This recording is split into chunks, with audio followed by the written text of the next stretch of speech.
Antonio Webb. I'm an orthopedic chief resident here in San Antonio, Texas.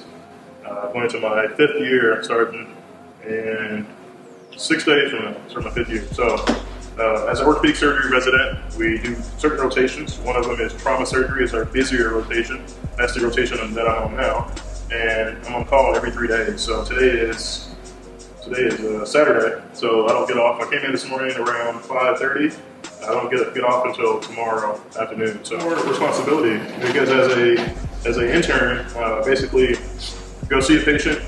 You may not know what to do exactly, so you run it by your upper levels.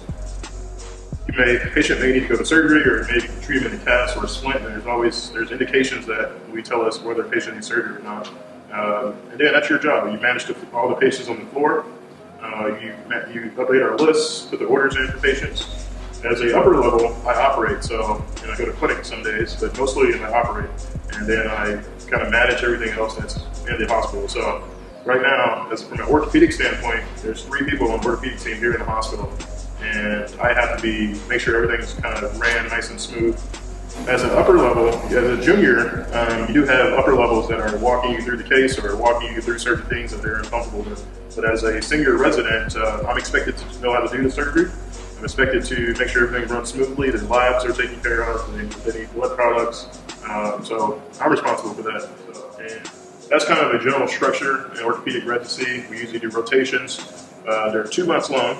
We do shoulder and elbow, we do hand surgery, we do foot and ankle, sports medicine, spine surgery, trauma surgery, plastic surgery, then an intern year. So that's how the structure of orthopedic surgery is kind of organized. But trauma, you can get very busy. It can change at any minute.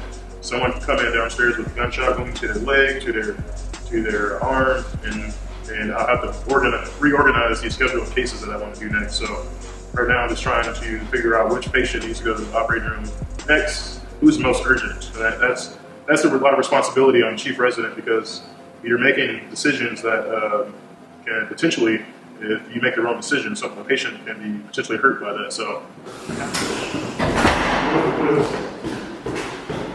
we're about to go see a patient who has potential compartment syndrome, which is a condition where blood flow doesn't get to your legs. And usually, when someone that has compartment syndrome, I go into the room and they're in lots of pain. They just can't take it. They're moving around in bed because they're having so much pain. And if you press on their leg, their leg is like rock hard. So that's what compartment syndrome is. I have a gentleman who may or may not have that. I'm about to go see him.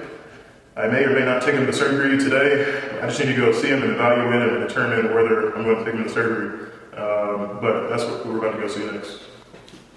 I chose ortho because I like working with my hands. It's more of a reconstructive type specialty. You get immediate gratification. It's very gratifying. Like I said, it's a lot of fun. It's a very collegial specialty. Everyone is very close to each other, and patients get good results. So that's why I like orthopedics. Talk to the anesthesiologist and see whether they'll let me take him, since he just ate. Usually, you want to wait like 8 hours because he'll aspirate and go into his lungs. If he's ate a whole breakfast 4 hours ago, they may say, hey, no, you can't take this guy to surgery. But I'm going to present it to him like it's emergent. We'll see in a second. Hey Pam, I'm sorry, we have a switch up in plans.